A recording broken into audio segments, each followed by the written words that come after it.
बस एक प्रश्न है, मैं क्योंकि मैं इंटेलेक्चुअल हूँ, बुरा मत हाँ नहीं कीजिए। नहीं, कोई बात नहीं, हम चाहते हैं। ये आजकल जो मैं ट्रेन में जा रहा था, थोड़े लोग जक्कर यूरोपियन वाले मिलते हैं मुझे। मैं उनसे पूछता हूँ कि वहाँ पर रिलीजन क्या है। वो बोलते हैं कि रिलीजन कोई कोई मानता ही नहीं है, कोई नोबडी बिलीव्स इन रिलीजन रहता है। तो आपका मानना है कि क्या आप जीसस क्राइस्ट और बाइबल को मानते हैं? No, it is just a fiction, it is just a fiction, ऐसे बोलते हैं।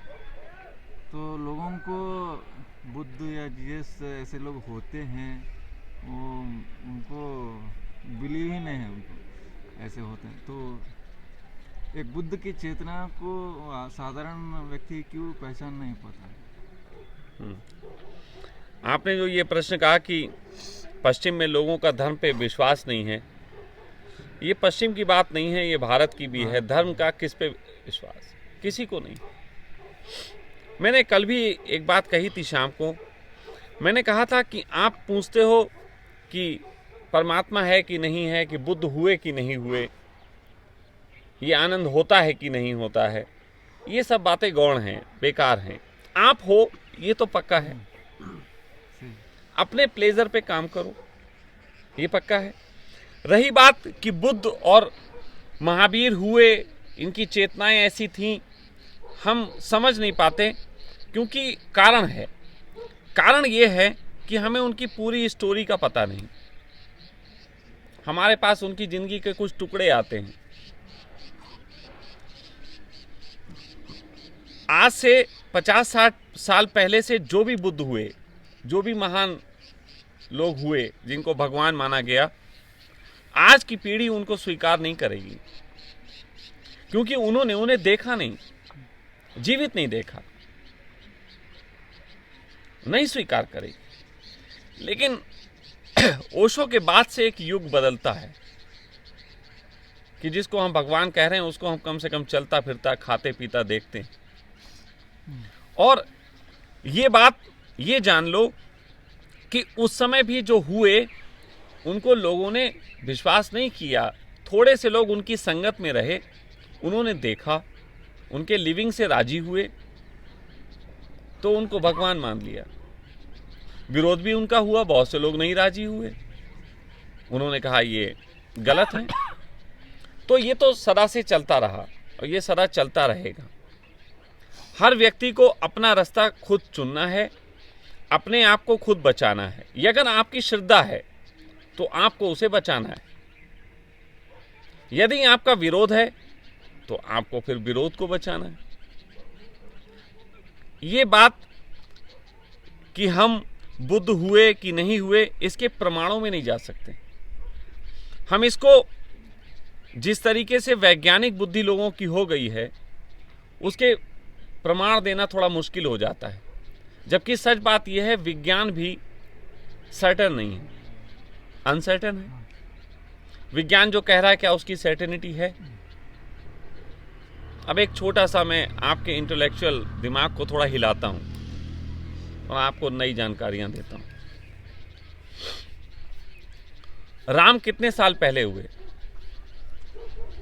शायद 5,000, मुझे ठीक नहीं पता। चलिए अंदाजा 5,000 साल। 5,000 साल पहले। ये कैसे अंदाजा लगाते हैं वैज्ञानिक कि 5,000 साल पहले या 7,000 साल पहले हुए? कैसे अंदाजा लगाते हैं पता नहीं, शायद वैज्ञानिक? वो कैसे लगाते हैं पता? जो पत्थर। देखो, एक तो है कि हम जो लिखा गया है किताबों में उसके आधार पर कुछ अंदाजा लगाएं। तो भारतीय किताबों में किसी में डेट्स नहीं लिखी। हाँ। दूसरे अंदाजे ये होते हैं कि एक कार्बन डेटिंग होती है ना? कार्बन डेटिंग से हम पता लगाते हैं कि ये चीज कितनी पुरानी है। ओके, हम पृथ्वी का इतिहास जो है वो शायद मानते हैं 4 या 5 लाख साल पुराना है। पृथ्वी पे इतने साल से मनुष्य है, 4-5 लाख साल से अंदाजन, जो अभी तक कार्बन डेटिंग के आइडिया से आया।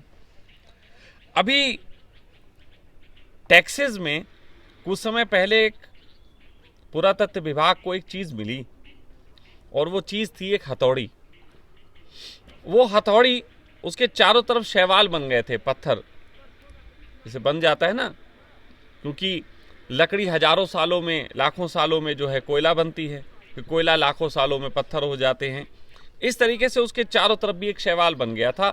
उस सब की जब कार्बन डेटिंग की गई तो लगभग अंदाजा ये लगा कि 15 करोड़ वर्ष पुरानी वो, 15 करोड़ साल पहले एक हथौड़ा। अब कंफ्यूजन कि 15 करोड़ साल पहले यहां हथौड़ा क्या कर रहा है। ठीक है, मैं अब थोड़ा एक और आपको बात बताता हूं।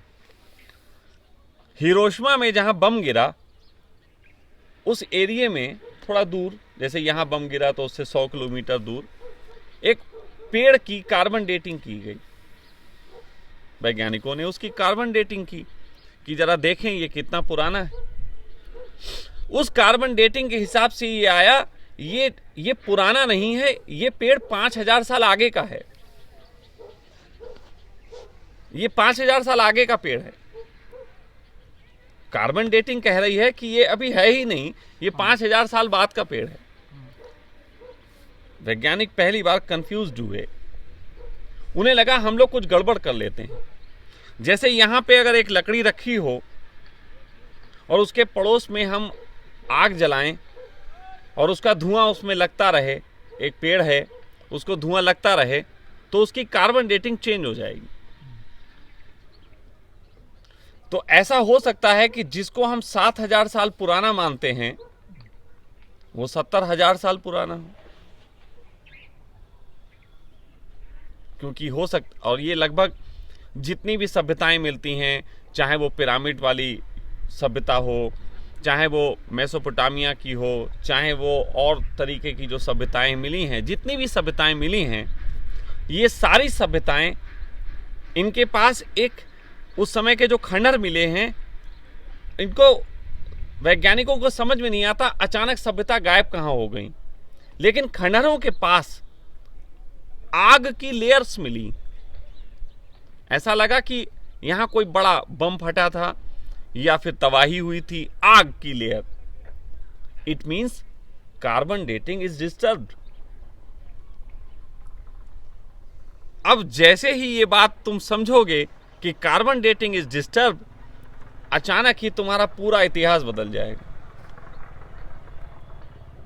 ठीक है, मैं फॉर एग्जाम्पल एक बात कहता हूं, आगे की बात। हम लोगों को ये भी अब जानकारियां मिलने लगी हैं, थोड़ी थोड़ी सूचना आने लगी है कि चांद पे आदमी के अवशेष देखे गए, मंगल ग्रह पे इंसानों की बस्तियों के अवशेष मिले कि यहां कोई बस्तियां रही थी। फिर इसको जोड़ता हूं एक और चीज से। जिस समय हिरोशिमा पे बम गिरा था, उससे पहले जिन लोगों ने परमाणु बम का आविष्कार किया था, उन लोगों के पास गुप्त रूप से कुछ चिट्ठियां आती थीं कि तुम लोग ये प्रयोग बंद कर दो, इसके कारण कई बार पृथ्वी नष्ट हुई है। वैज्ञानिकों के पास ये चिट्ठियां आती थीं। ये सब बातें हैं, प्रमाण हैं, मैं सब बातों को जोड़ रहा हूं सिर्फ। तो वो चिट्ठियां आती थीं, लेकिन नहीं माना। लेकिन आज हम जानते हैं कि पृथ्वी को खतरा है परमाणु बमों। आज से लगभग 50 साल पहले ही अमेरिका ने तैयारी कर ली थी, एक ऐसा गुफा बना ली थी एक पहाड़ के नीचे, ग्रेनाइट पत्थर के पहाड़ के अंदर, कि जिसमें 1,20,000 लोगों को सेव रखा जा सकता है। प्रिजर्व सेव रख दिया जाएगा। और 20 साल तक उनके खाने की व्यवस्था थी कि यदि कभी ऐसा हुआ कि बम फटे तो 1,20,000 आदमी सेव होंगे और वो 5-10 साल बाद बाहर निकलेंगे और पृथ्वी को फिर से निर्माण करेंगे। ओके, अब अमेरिका ने वो जगह खाली कर दी, अब वहां कोई नहीं। क्यों? मे बी पॉसिबल कि यही 1,20,000 आदमी रखने की व्यवस्था चांद पे हो गई हो। तुम्हें क्या पता, हो सकता है कि पहले की ऐसी सभ्यताएं, डेवलप्ड सभ्यताएं हुई हों, जिन्होंने जब ऐसा खतरा आया हो तो पृथ्वी से हटके मंगल ग्रह चले गए हों और मंगल ग्रह पे रहे हों बहुत दिन, फिर वो पृथ्वी पे वापिस आए हों कई साल बाद, 20-50 साल बाद, और पृथ्वी को फिर से रिडेवलप किया। पॉसिबिलिटी है। अब इसी पॉसिबिलिटी में आपको ये जो जनरेशन गैप हो जाता है, अभी तो आदमी का बाप बेटे का जनरेशन गैप होता है, लेकिन ह्यूमन जनरेशन गैप अगर हो जाए, इंसानियत का जनरेशन गैप हो जाए, तो आप कैसे समझ पाओगे कि राम के पास उड़ने वाला पुष्पक विमान था या नहीं था? पहले हनुमान जैसी कोई प्रजाति होती हो जो इतनी ताकतवर होती हो और उड़ भी लेती हो। आप समझे बात को? तो ये जो जनरेशन गैप है, ह्यूमन जनरेशन गैप, इंसानियत का, ये कोई पहली बार शायद ऐसा हुआ हो, ऐसा नहीं है। मुझे लगता है शायद ये 6-7 बार हो चुका। 15 करोड़ सालों में, अभी हम 4 लाख साल का इतिहास जानते हैं अपना। 4 लाख साल के इतिहास में अगर 1 लाख साल और जी गए तो परमाणु बम फट पड़ेंगे। यानी कि 5 लाख साल में ही हम इतनी डेवलप हो गए हैं कि हम अपने आप को नष्ट करने के लायक भी हो गए और चांद पे जाने लायक भी हो गए। यानी कि हम अपने को खत्म करने लायक भी हैं और अपने को बचाने लायक भी हैं। तो 15 करोड़ साल पहले एक हथौड़ा मिला, हम 15 ही करोड़ साल मान लेते हैं। 15 करोड़ साल में 5-5 लाख करोड़ साल के कितने टुकड़े हो सकते हैं? 5-5 लाख साल के टुकड़े कर लो। यानी कि लगभग इस पृथ्वी पे ही न जाने कितनी बार जन्म बढ़ा और कितनी बार नष्ट हो गया। और अभी हमें जो नजर आता है 7000 साल बाद, 7000 साल पहले का, हो सकता है कार्बन डेटिंग और डिस्टर्ब हुई हो, वो शायद 5-10 लाख साल पुराना हो। रामचंद्र जी भी के हैं ही नहीं भाई, पूरी पॉसिबिलिटी है।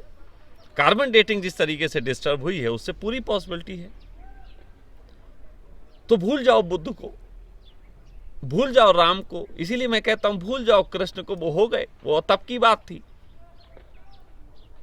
मैं कल कह रहा था, मैंने कहा कह दो बुद्ध और महावीर से कि हम भी बुद्धत्व रखते हैं। लोग पूछते ना कि आप कैसा वाला बुद्धत्व की बात कर रहे हो, तो मैं कहता हूं कह दो बुद्ध और महावीर से हम भी बुद्धत्व रखते हैं। वो तुम्हारा जमाना था, ये हमारा जमाना है। वो तुम्हारा जमाना था, ये हमारा जमाना है। हम अपने जमाने वाले बुद्धत्व को उपलब्ध होंगे, उनके वाले थोड़ी ना होंगे। लेकिन सब लगे पड़े हैं कहानी किस्से के चक्कर में।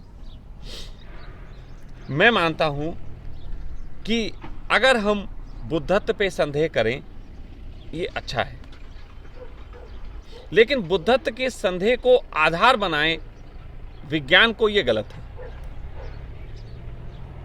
विज्ञान को भी आधार बना के संदेह करना गलत है। लेकिन एक चीज है जिस पे संदेह मैं बार बार कहता हूं कि विज्ञान भी नहीं उठा सकता और उस पे संदेह धर्म भी नहीं उठा सकता, और वो है तुम्हारा होना। तुम्हारा होना सबसे ज्यादा कीमती है। वही बात दोहरा दूं बार कि तुम्हें भूख लगी, अब कोई विज्ञान का प्रमाण की जरूरत नहीं है। कोई बुद्ध नहीं कह सकता आके खाना मत खाओ। तुम्हें भूख लगी, प्रमाण हो तुम। तुम्हें नींद लगी, प्रमाण हो तुम। तुम्हें सुख दुख होते हैं, तुम डामाडोल होते हो, प्रमाण हो तुम। तुम्हें अपने को ठीक करना है। अपने को ठीक करने की प्रक्रिया का एक नाम है, और रहा हो बुद्धत्व कभी को। अभी कोई नया नाम रख लो, बुद्ध के चक्कर में क्यों पड़े? अब बुद्धू नाम रख लो, नाम से क्या फर्क पड़ता है? नाम से इतना अटकाव क्यों? एक बार मैं सड़क पे जा रहा था, किसी ने मुझे पीछे से आवाज दे के बुलाया, गुस्से में होगा, मुझसे नाराज होगा। उसने कहा, ए मादरचोद यहां आओ। अब ये शब्द है, बुरा लगता है लोगों को। मैंने उससे कहा, हाँ भाई बोलें। लगता है आपको मेरा नाम नहीं मालूम, आपने मेरा नाम नया रख लिया। मादरचोद इज ए नेम ओनली। अब लेकिन अब मादरचोद नाम हो सकता है, ये बड़ी दिक्कत है लोगों को। ये सीखी हुई परंपरा को बड़ी पीड़ा हो जाएगी। लेकिन इसमें क्या अंतर है? आप किसी जर्मन को मादरचोद बोलो, उसको कोई दिक्कत होगा? मादरचोद तो आप पूरे जोर से ही बोल रहे हो, उसको दिक्कत क्यों नहीं होता? हर चीज के लिए एक ग्रहण करने वाला चित्त चाहिए, जो उस चीज को ग्रहण करे, और ग्रहण करने का तरीका क्या है उसी पे सब चीज डिपेंड करती है। ऐसे भी सभ्यताएं हैं जहां पे कोई मर जाता है तो लोग जो हैं नाचते। अभी यहां कोई मर जाए, आपके यहां किसी की डेथ हो गई, आप 3 पीस सूट पहन के आओ, लोग क्या कहेंगे? आप 3 पीस सूट पहन के आओ, लोग क्या कहेंगे? हमारे ऊपर इल्जाम लगा देंगे कि इसने मरवाया होगा। और अमेरिका में कुर्ता पैजामा पहन के चले जाओ तो क्या कहेंगे?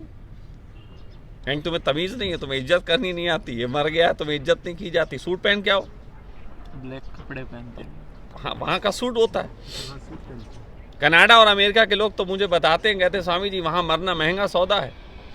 कई बार तो बूढ़े लोग यहाँ मरने आते हैं कि यहीं मर जाएं, सस्ते में निपट जाएंगे। यहाँ तो लाख 1.5 लाख में निपट जाएंगे, वहाँ तो 10-20 लाख खर्च हो जाता है, क्योंकि फ्यूनरल होना है, उसमें सजना है, उसमें वैक्स होना है, उसको मुर्दे को भी सजाया जाता है। वही प्रक्रिया है, उसके बगैर वहाँ पे चलेगा नहीं मामला। अब यहाँ पे क्या चीज निकल के आई? मैंने तुम्हें गाली दी,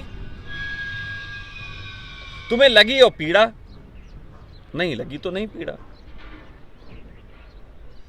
यही तो बुद्ध भी अपने समय में कह रहे थे, तुम मेरे ऊपर थूकते हो, तुम्हारे अंदर कुछ होगा, तुमने थूक दिया। मुझे इसमें कुछ गलत नहीं दिखाई पड़ता, क्योंकि ये कहने का ढंग है, थूकना भी कहने का एक ढंग है, क्रोध को प्रकट करने का तरीका। जैसे कई बार मैं लोगों को क्रोध करता हूं, मैं क्रोध करता हूं उनको, क्यों? मुझे क्रोध प्रकट करना है, मैं गाली देता हूं तो लोग मुझसे कहते हैं स्वामी जी आपने क्रोध किया, गाली दी, अच्छा नहीं लगा। तो मैंने कहा क्रोध को क्रोध के तरीके से ही प्रकट करूंगा। अब मैं गिटार बजा के गालियां नहीं दूंगा ना, कि गिटार ऐसे पकड़ा तेरी माँ की, ऐसे नहीं कर सकते, ये अच्छा भी नहीं लगता, अशोभनीय है। किसी को गाली गिटार बजा के देखना कितना अशोभनीय है, कितना गलत बात। गाली देनी हो तो पूरी तरह से ही देनी चाहिए। यानी कि गाली में कुछ नहीं है, गाली एक अभिव्यक्ति है, फिर जिसने उसको रिसीव किया उसके रिसीव करने का ढंग।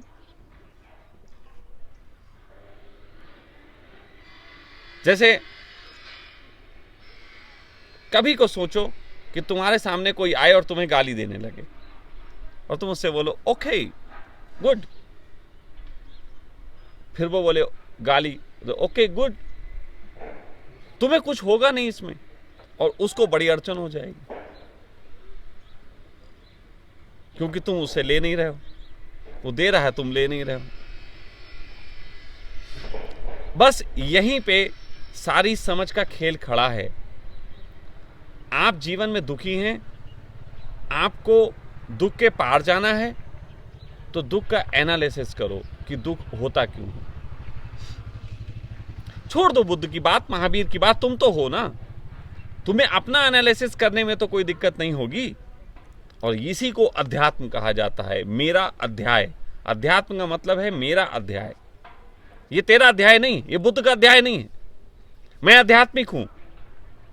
मुझसे लोगों ने कहा कि तुम ओशो को समझे नहीं। अरे मैंने कहा बहनचोद, मैं अपने को समझने आया कि ओशो को समझने आया? और मैं गाली दे के बात कर रहा हूं। मैं देखता हूं आप लोग इस प्रवचन को कितना सह पाते हो। भाई मैं यहां खुद को समझने आया, ओशो को समझने आया? नहीं समझा भाई, नहीं समझना, लेकिन खुद को समझ गए। लेकिन लोग लगे हैं, कोई ओशो को समझने लगा है, कोई बुद्ध को समझने में लगा हुआ, कोई महावीर को समझने में लगा, कोई मुझे समझने में लगा हुआ है। लोग शोध कर रहे हैं पूरे पूरे, सुबह से शाम तक चिंतन चल रहा है, शशांक कौन, सखा कौन। अरे भाई तुम स्वयं की खोज में निकले थे, मेरी खोज में निकले थे। हाँ ये हो सकता है कि जिस परमात्मा की खोज में तुम निकले उसका नाम तुमने सखा रख लिया, तो खोजो मुझे। मैं तो साफ कहता हूं, तुम अपनी खोज में निकले तो आध्यात्मिक हो जाओ। मैं धार्मिक नहीं कहता। धार्मिक व्यक्ति तो, धर्म तो एक तरीके की पोशाक है जो बुद्ध ने तैयार की और किसी ने पहन ली, अब वो धार्मिक हो गया। धर्म एक पोशाक है, एक नियमों की पोशाक है, जिसने अपने ऊपर डाल ली वो धार्मिक दूसरों को नजर आएगा पोशाक के कारण, लेकिन वो धार्मिक नहीं, क्योंकि वो पोशाक उसने नहीं बनाई। हिंदू है, चुटिया रख लेगा, धोती पहन लेगा, टीका लगा लेगा, ये पोशाक है, ये उसने खुद नहीं बनाई, किसी ने बनाई, उसने वो पोशाक पहनी और हो गया। मुस्लिम है, टोपी लगा लेगा, दाढ़ी बढ़ा लेगा, ये मूछें छोटी करा लेगा, लेकिन ये पोशाक है जो कभी मोहम्मद ने दी होगी। लेकिन इस पोशाक से क्या आदमी बदल जाता है? मैं भी चोटी रख लूं, टीका लगा लूं, सब कुछ कर लूं, मैं हिंदू हो गया, बस हो गया काम। पूरी की पूरी मक्कारियां मैं अपनी वाली करूं और पूरे तरीके से नकाब ओढ़ लूं, क्या इससे मैं हो गया? तो मैं ये कहता हूं, मेरी मक्कारियों के साथ मैं सहमत हूं, मैं बुद्ध हूं। मैंने अपने को अपनी मक्कारियों के साथ आनंदित कर रखा है, मैं बुद्ध हूं, बात खत्म। तुम अपनी मक्कारियों के साथ, अपनी अच्छाइयों के साथ, अपनी बुराइयों के साथ जैसे भी हो, उससे राजी हो जाओ। दूसरे को राजी करने की चिंता नहीं होनी चाहिए, खुद राजी हो जाओ। लेकिन तुम्हें अपने प्रति संदेह उठता है, स्वामी जी मैं सोया था, वो थोड़ी सी ऐसी गड़बड़ हो गई, क्या मैं गलत हूं? अरे भाई तुम सोए, क्यों गलत मानते हो? तुम ये कहो मैंने किया, जो मिला वो ठीक। तुम्हारा कर्म जो है वो ऐसा होना चाहिए कि उससे जो भी मिला वो प्रसाद है। लेकिन प्रसाद ग्रहण करने की बजाय, प्रसाद हाथ में है, सपोज दैट अच्छी नींद आई, आप आनंदित हो, प्रसाद हाथ में है, और स्वामी जी से पूछ रहे, स्वामी जी ये प्रसाद ठीक है, खा ले नहीं खाए? गलत बात।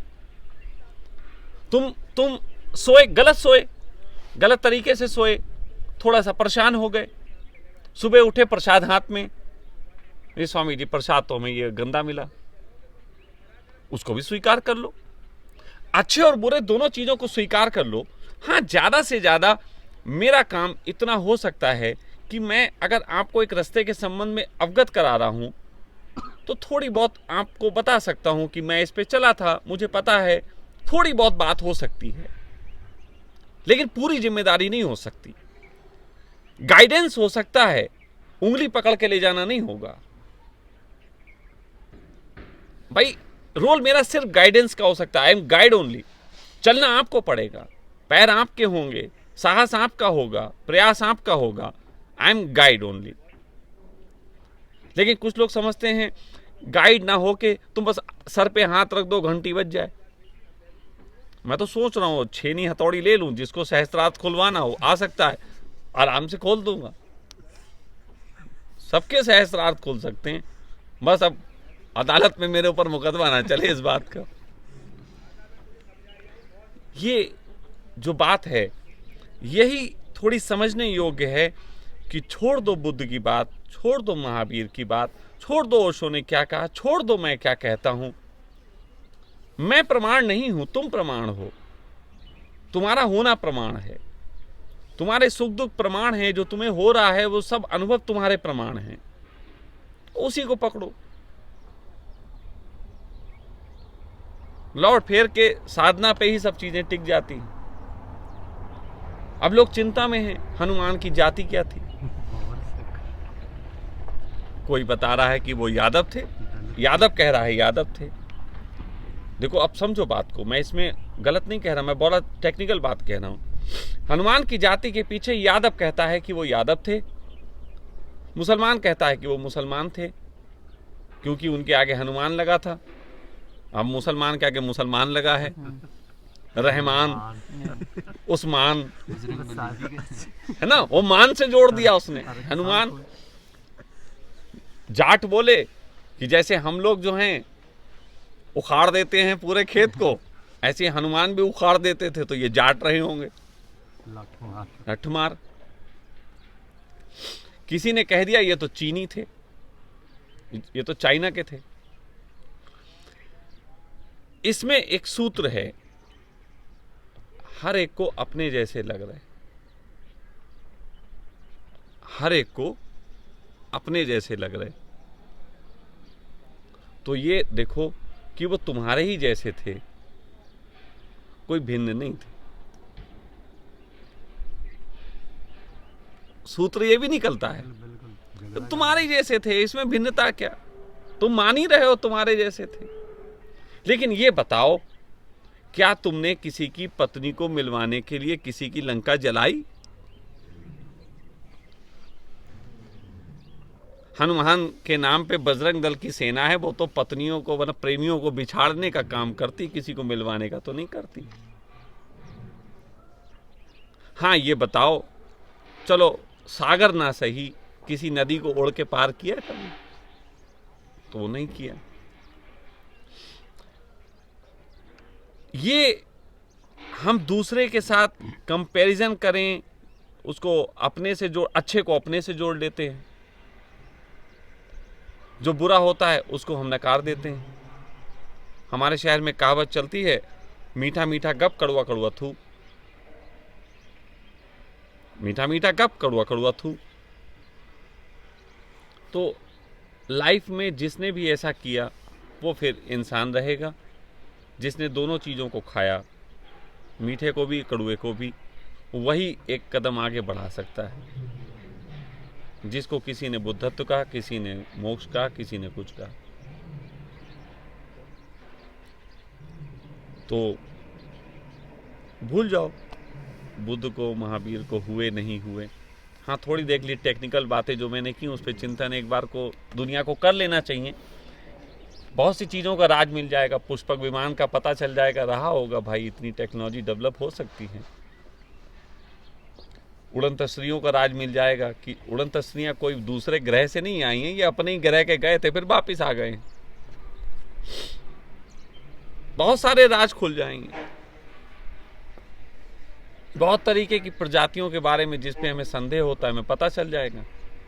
सारे भगवान सोना मांगते थे, सारे भगवान सोना मांगते थे। किसी भी सभ्यता के भगवान थे, उन्हें सोने से बहुत प्रेम था। थोड़ा सोचो, सोने से प्रेम का फायदा क्या है? भगवान सारे एलियन मतलब जो यहां से गए वापिस लौट आए, मैं उनको एलियन कह रहा हूं। उनको सोने की क्या जरूरत नहीं है।